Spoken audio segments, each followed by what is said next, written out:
Hey y'all, thanks for tuning in to another episode of the Peace Podcast. This is episode 39. Just let me break the cycle of emotional inheritance, whatever that looks like. So I talk often about how we are a product of the things that have been downloaded into us. And there are some things that we have to recognize as things that were placed upon us, thought patterns, ways that we behave, etc., that we didn't agree to and that we don't really subscribe to.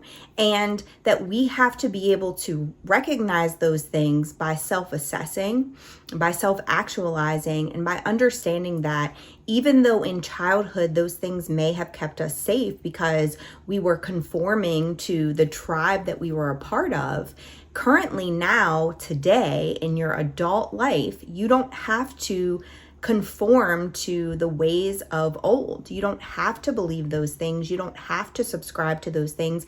And the only way to recognize when things have been inherited from your family system or the experiences that you've had in the past is to look for and recognize and observe the things that don't feel like they're in alignment with you.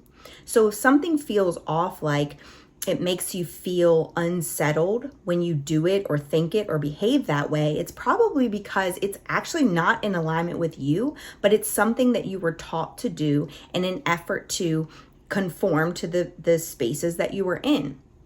And so some of those things are inherited by us and we replicate them or emulate them as a result of that's what we've seen, that's what was modeled for us, that's all we know. And so we just continue to do what we've always done, even though we know that that thing is unsettling in our spirit and it's really not who we are.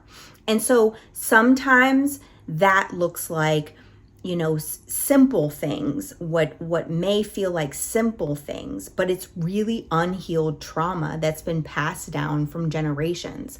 So you might notice that your family system has pitted siblings against each other. And oftentimes parents will do this, maybe sometimes unknowingly, because they watched their parents do it and they experienced it with their siblings, so they do it to their children. But it's, telling the one sibling, why can't you just be like your other sibling? Or gossiping about one sibling to another sibling to pit them against each other. That is emotional inheritance that's been passed down.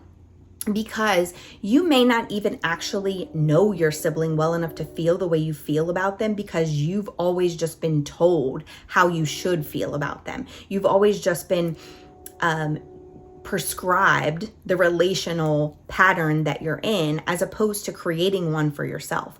Or maybe you are participating in fear-based parenting because that's the way that you were parented. You were afraid of your parents. You complied to their demands because you didn't want to get in trouble. And then when you were out from under their roof, some of those may have stuck, but for the most part, you had to learn right from wrong yourself because you were unsure of whether or not you didn't do the thing because you were afraid that your parent was going to lose their mind on you, or if you didn't do the thing because you actually thought that it was wrong to not do it.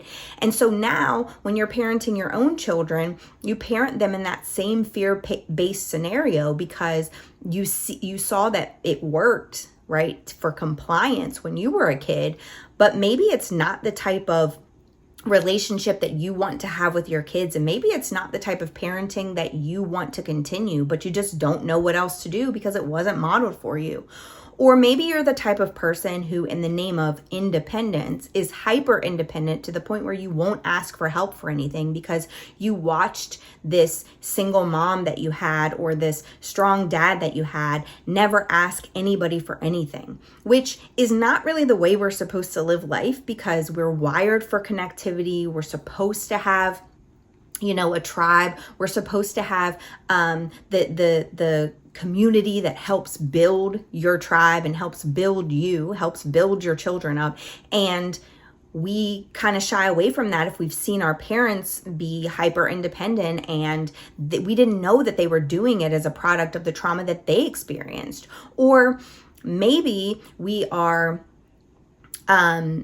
we grew up in a childhood where what happens in the house stays in the house, or what you experience in the house, you don't go tell anybody else. And sometimes that type of parenting or conditioning is placed upon you because the childhood that your parent or maybe your grandparent grew up in was abusive.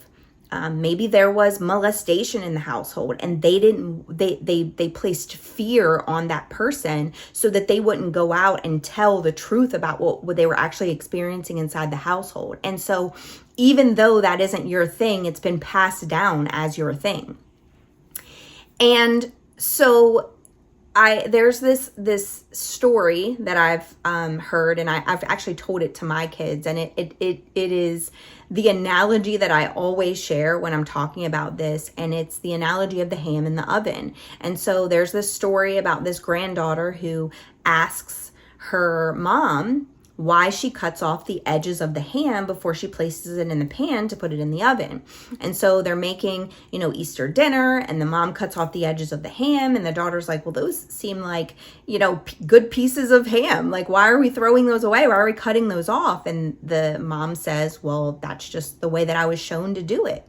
And so then, because the grandmother's there helping them cook the meal, she asks the grandmother, well, you showed her how to do this. Why do we do that? And the grandmother says something to the effect of, well, that's just the way we've always done it.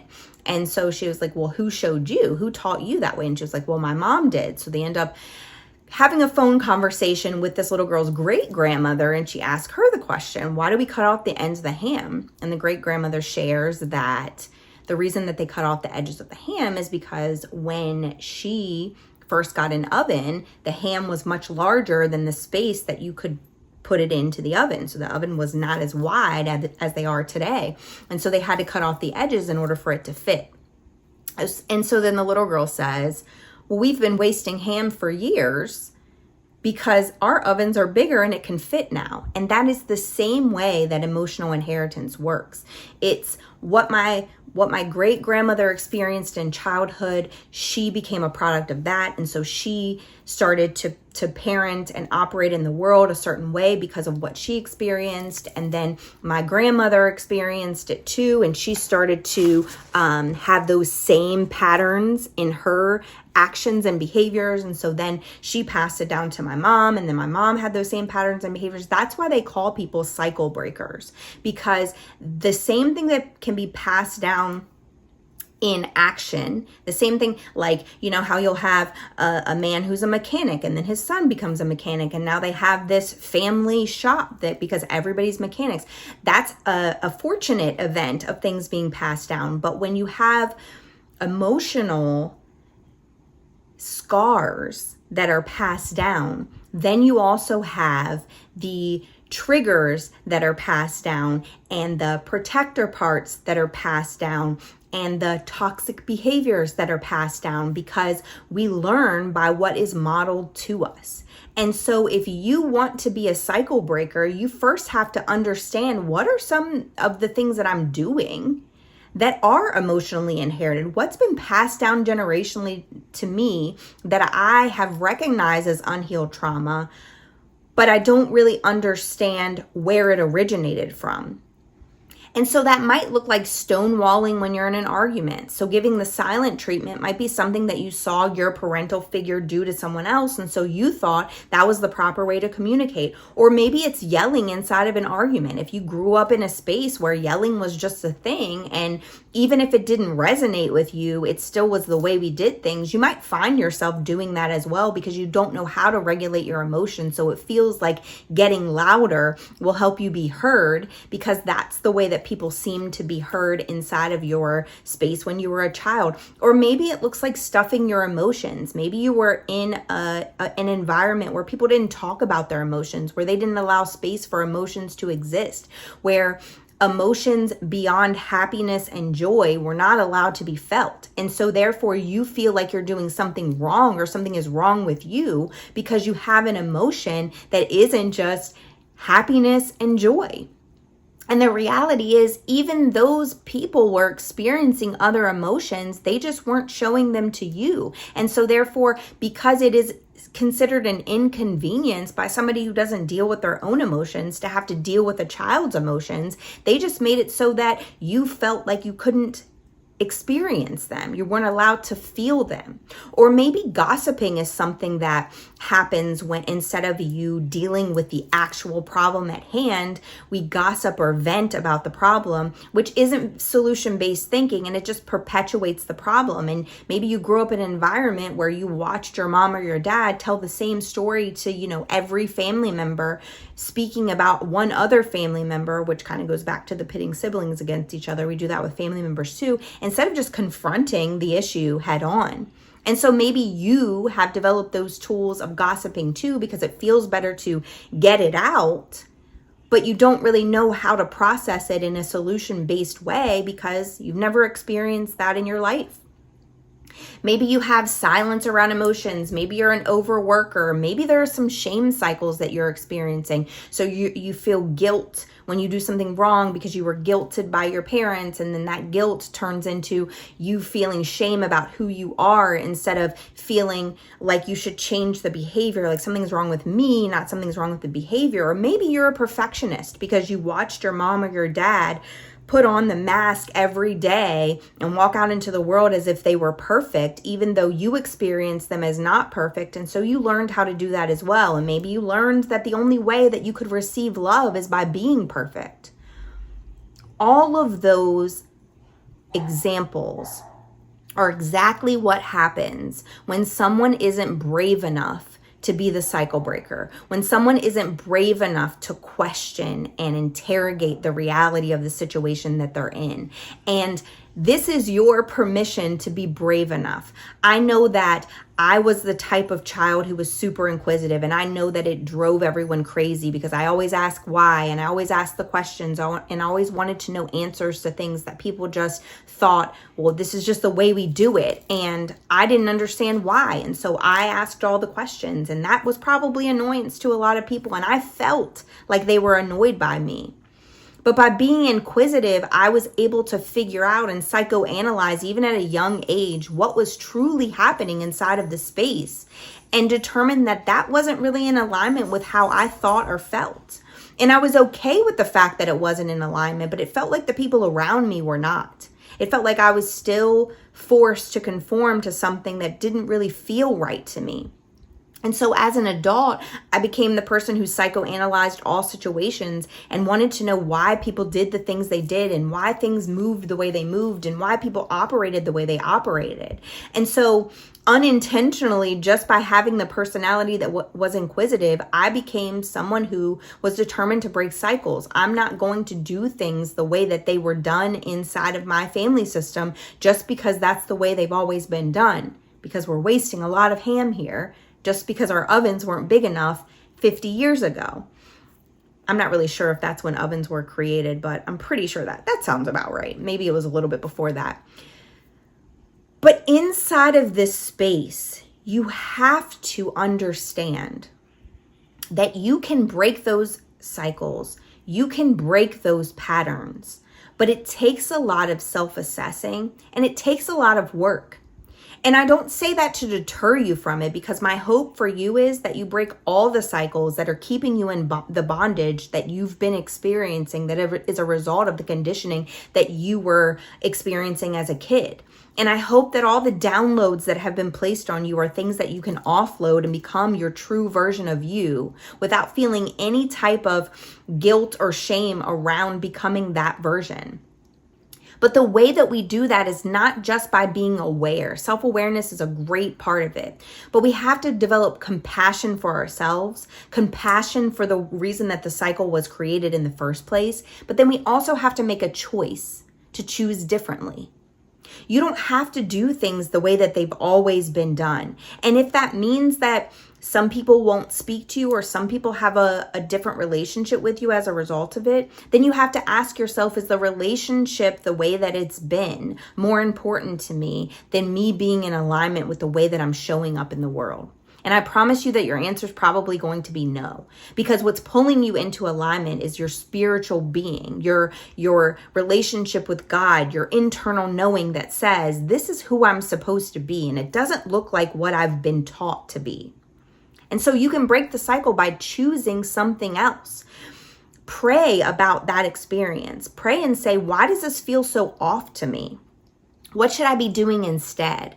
Show me the way to do this. Do some research. If you don't want to be a fear-based parent, you don't have to swing the pendulum all the way to a permissive parent or a parent who just lets their kids do whatever they want. But maybe you want to swing the pendulum to gentle parenting with natural consequences. That's what I did. There was a lot of fear-based parenting in my childhood, and I refused to allow my kids to be in a space where they feared me. Do they respect me? Yes. Do I demand respect? Yes. But I also respect them. And I want them to demand respect for themselves because this is a mutually respectful environment. And I don't want them to be so afraid like I was that they can't even come to me when they have a problem because they're afraid that I'm going to get upset with them about what they're experiencing, because that's what I did when I was a kid. I didn't think I could go to my parents with anything because I was so afraid of what the consequence might be that I was even going through the experience in the first place. In fact, I was almost 7 months pregnant at 18 before I ever even told my parents that I was pregnant. I was hiding the pregnancy. I was not going to the doctor to get prenatal care because I was so fearful that my parents would be so upset with me. And it ended up being that they asked me to leave the house, and that was one of the blessings of that experience is I learned to stand on my own 2 feet, and I learned to be independent, and I learned to be responsible. If you ask them about that now, they'll say that they wouldn't have chosen that if they had it to redo again. But in those experiences, I was too afraid to even have that conversation with them because I had been parented in such a way that I was fearful. But if any of those things ever happen to my children, I hope I'm the first one they call. Instead of saying, oh my God, this happened, I can't call mom. I want them to be like, oh my God, this happened. I need to call mom. And in order to do that, I have to create a parenting environment where they feel safe enough to be protected by me and also be pruned by me. And so just because I grew up in that environment doesn't mean I have to perpetuate that environment. And so I chose differently and I prayed about a different way to do things, but I also communicate with the people. I communicate with my parents about some things that I don't feel like were done in such a great way and how they shaped and molded me. I communicate with people if I don't like what they're doing. I tell them that I'm not a fan of this certain behavior and what I need in turn, as opposed to continuing to perpetuate that uncomfortable environment. I'm able to hold space for other people's emotions and set boundaries inside of our relationship, all because I chose to do it differently. An example of this is when I never saw my parents argue, not once. They didn't yell. They weren't argumentative to each other in front of us. And that's something that they resolved to do for good reason. And I understand that. They watched their parents argue. They didn't want us to see them arguing. And so I completely understand why they did what they did. But in turn, what it taught me was if there's arguments inside of the relationship, then the relationship is toxic and there's something that needs to be done about it. Like, it's not going to work. It's all going to implode because there's an argument. I never learned that you could communicate through those arguments. You could have conversations through those arguments, that you're allowed to disagree in relationship. And it was because my parents were trying to protect me from what they experienced. So it's not always done in a malicious way.